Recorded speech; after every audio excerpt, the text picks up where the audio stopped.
Hey there. It's me, Eden. If you are new to the channel, then please subscribe to my channel and visit my Patreon page for early access, link in the comment, thanks. Sunday, July 13th. I had hoped to take Sarah to church today, as part of my efforts to get her out more. But between the busy day yesterday and the wearing effects of chemotherapy, she spent the morning in bed. I didn't feel like going by myself, so I went down and read the Sunday paper in the living room, and went back to help the weekend cook. I hadn't bothered to put my wig or scarf on, but I was wearing the Westland shirt that Julie gave me yesterday, white shorts, and short lime green socks. Since so many of the kids didn't spend weekends at Hope Haven, meals were light. They still took some careful planning because of the different dietary needs. It's kind of lonely around here without Billy, I remarked. Yes, it is, she said. I liked his mom, too. She has had so much to deal with through the years. Did you know her husband left several years ago? He couldn't take it. Chronic severe illnesses like that really take a toll. Oh, did you hear about Roberta? No, what? I asked. I had assumed that she was home for the weekend. She's back in intensive care. They're very concerned. I was shocked. Sarah and I had been working on another set of silly earrings for her, and we assumed that we'd be able to give them to her tonight. That poor kid. I wanted to go see her, but the cook said that they allowed immediate family only. I might want to go and spend some time in the ICU visitors lounge with her mom, though. We have some new kids scheduled to come in this afternoon, by the way. A little boy with a blood disease, and a teenage girl, 14, I think, with childhood leukemia. Later that afternoon, the girl and her mother did come in. Sarah was downstairs by then, and we had just commented on how we had gone from being the new kids at Hope Haven to being the old hands. We talked about ways that we could be helpful and friendly to the newcomers, like Kelly and Billy had been for us. Neither of us had any head covering on, and weren't even thinking about it, when the newcomers arrived. We went to greet them. The girl, Wendy, had long, dark hair. We introduced ourselves, and both mother and daughter looked stricken. The girl began to cry. We realized why. She was seeing us as her future, and she was right. We apologized, and went upstairs. We were both stressed as we sat in our room. Sarah told me that she had heard parts of my conversation with Julie yesterday, and asked if I was sure that what we were doing was okay. Yes, I said, then I burst out bawling. Sarah cried, too, and we hugged. I couldn't stop crying, and the male voice in the back of my head was scolding me for it. Sarah Beth, I keep worrying about what Julie said, about creating some kind of monster. Sometimes I worry that I won't be able to get Mark back when all this is done. What if this changes me into some kind of sissy or something? Would you still love and respect me? I mean, I don't think that will happen, but I worry about it. Poor Annie, Sarah Beth said as she hugged me. I know this is confusing to you, and hard for you. But it'll be okay. You'll get Mark back again, I'm sure. A nurse's aide poked her head in the door to see if everything was all right. It's all right, Sarah smiled. Annie's just worried that she hasn't heard from her boyfriend Mark lately. Then she whispered to the aide, a little PMS, too. I couldn't help but giggle, but then I cried some more. The aide left. You've given up so much to be here for me, Annie. She whispered to me, you can't be Mark just now, since the walls seem to have ears. Then louder she said, you are the kindest, gentlest person I know, and you've been strong for me. I can be strong for you, too. I realized that as tough a time as I was having being someone else, that Sarah Beth was facing a whole life of not being who she used to be, the sweet, shy, happy girl who always blended in, who didn't worry about cancer coming back, whose body was lithe and graceful.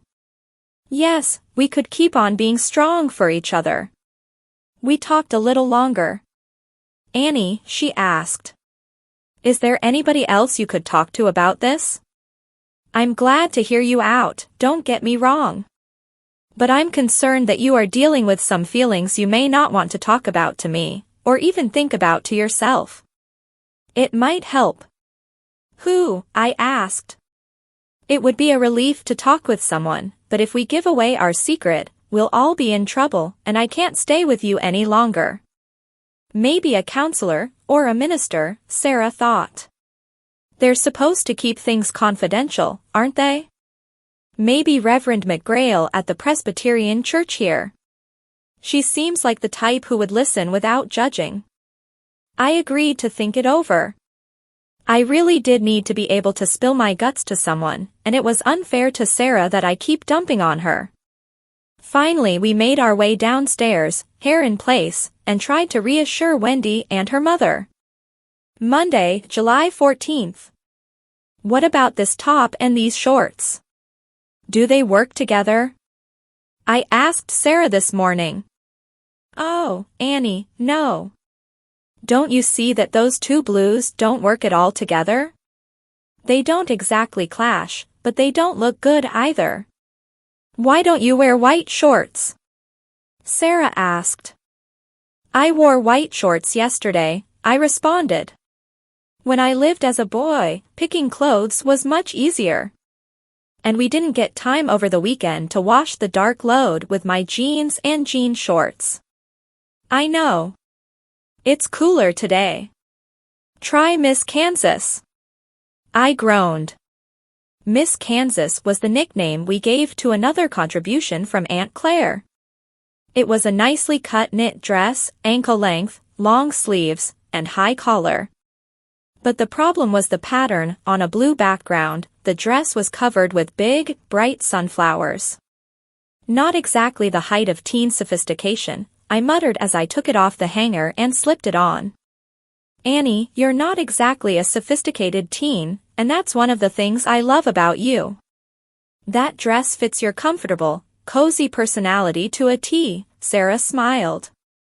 I'd rather be wearing a tee and jeans, but I promised to wear everything once, I grudgingly agreed. It's a little awkward to work in PT like this, but it'll be okay, I guess. Actually, it was very comfortable, and I had to agree that I looked nice in it. In Wichita, I would look even nicer. Sarah and I took a side trip after PT. We went up to the ICU visiting room and saw Roberta's mother. She hugged us both tightly. How is Roberta? I asked. You know what they say? As well as can be expected? Her condition is critical, but there's a good chance that she will pull through. She has every other time. It's just that, her voice caught every time she gets a little weaker. I'm not sure if this is good news or bad news, but the doctors said that they are putting her name on the heart transplant list now. She'll be a long ways from the top of the list, but it will come sooner than we had thought. It'll have to come, I'm afraid, or her little heart will just wear out. It was really hard to think about that cute little girl needing to have her heart replaced if she was ever going to grow up to be a teenager. We talked a little longer and gave Roberta's mother the new set of earrings we had made. She just loves the others you made, she said, thanking us. She was angry when they wouldn't let her bring them with her over here. But I have an idea. I'll check and see if I can hook them onto something in her room, where she can see them. Roberta would love that. She hugged us again. She gave birth to Roberta when she was still a teenager, she had told us earlier, so she wasn't that many years older than we were. That made her lonely at Hope House. She was too old to be one of the kids, fitting in like me, and too young to be comfortable with some of the other parents. I'm glad we could be her friend. Before we left, I asked if she would let us know when it came time for Roberta to get a new heart, so we could be there for them. She smiled and said that she couldn't promise anything, because when it happened it would happen quickly, but she would try. On the way back, Sarah Beth looked at me quizzically. Do you realize that you offered for us to come see her, Sarah and Annie? They don't know your Mark. I hadn't thought about that. Oh, well. We can sort that out later, I guess. Maybe Annie can be tied up at college, and Mark can bring you. Or something. Or something, Sarah said, shaking her head. After chemo, I saw a note with my name on it on the bulletin board. Mrs. Verdugo, the administrator, wanted to see me. A sense of dread came over me, like with a summons to go to the principal's office. I took Sarah up to the room and whispered, she couldn't have found out, could she? Mrs. Verdugo is petite, always professionally dressed, and has a no-nonsense look about her. She would make a good school principal. She smiled when I knocked on her open door and stepped inside. Good sign. Annie, do come in. I love that dress, by the way. It really fits you. Practical, down-to-earth, warm, friendly, kind of old-fashioned, but in a very nice way. I smiled and thanked her. I am never afraid to admit when I'm wrong, she said, and I was wrong about you. Dangerous words, but her smile seemed genuine. I smiled back, still a little nervous. I was strongly tempted not to admit you and Sarah Beth to Hope Haven. You are just the minimum age to be a healing partner, and I wasn't sure that you could handle life here. I thought you might have become irresponsible and rowdy, or that you could have ended up as an emotional basket case, not being able to handle the situations that we face here. It was only because your sister seemed so vulnerable that we allowed it. Well, like I said, I was mistaken. You are mature, helpful, and a real asset, not to just your sister but to everybody here. That haircutting party was a bit over the top, she smiled, but Billy Yates would vote for you for president right now because of it. You and Sarah have made such a difference for Billy and for Kelly Cassidy, too. She had always been a hard case, sullen and unresponsive, until you two adopted her. Oh, well. Maybe the time was just right. I made a mental note to try and call Kelly, just to see how she was getting along. Anyway, Annie, you seem to have become my unofficial morale officer around here. Keep up the good work, she invited. We have a young man coming in tomorrow or Wednesday, by the way. He's had surgery for a brain tumor and isn't in very good shape.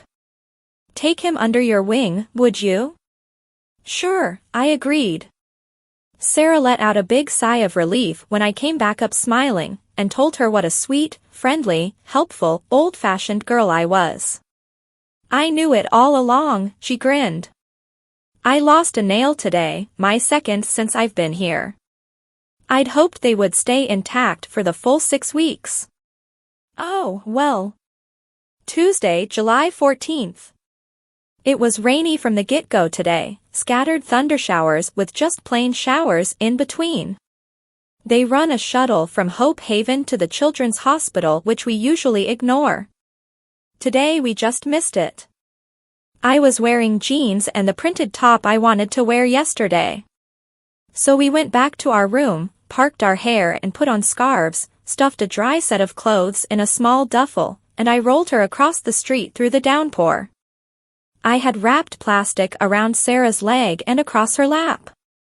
We had also stuck our swim gear and a hairdryer in the bag, not for its conventional use, obviously. Even Sarah's brows and lashes were thinning out rather badly by this time.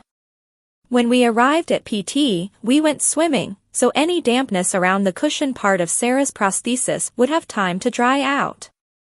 Then a change of clothes, followed by working together on some exercise equipment, still with her leg stashed in a corner. I helped Sarah onto the exercise bike, to show her she could cycle with one leg, as well as to work on her hip muscles. I had fashioned a Velcro strap to help keep her foot on the pedal during the upswing. Later, I figured, we could try the same thing with the prosthesis. We took a break about 10. Kevin sat down with us, and we sipped Cokes. I have a question, she asked Kevin. I have to use the walker all the time when I walk now. And it feels like I walk for miles every day, but I know that compared to what I used to do, I'm not walking far at all. Will I need the walker this fall, when I start back to high school? Or will I have to spend most of my time in the chair? What can I expect? Kevin explained to her that since she was young, strong, and most important, stubborn, she was doing quite well with her therapy.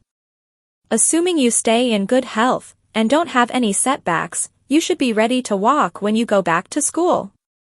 I would recommend that you use a cane, and you'll be working with that before you leave here. But with all the jostling you receive, a cane will help you keep your balance, and preserve your strength. There will be some days when you're tired or not feeling good that the walker will be your best friend, and other days you will need the chair. The walker? I was hoping nobody back home would see it. It makes me feel like a little old lady in a nursing home. Sarah said. Maybe we could jazz it up a little bit, I pondered. We'll talk to Mark about it.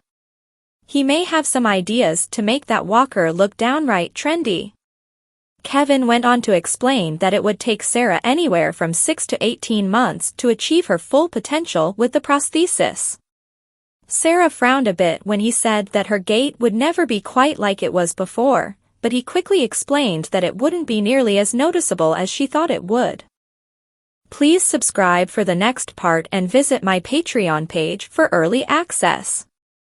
Link in the comment, thanks.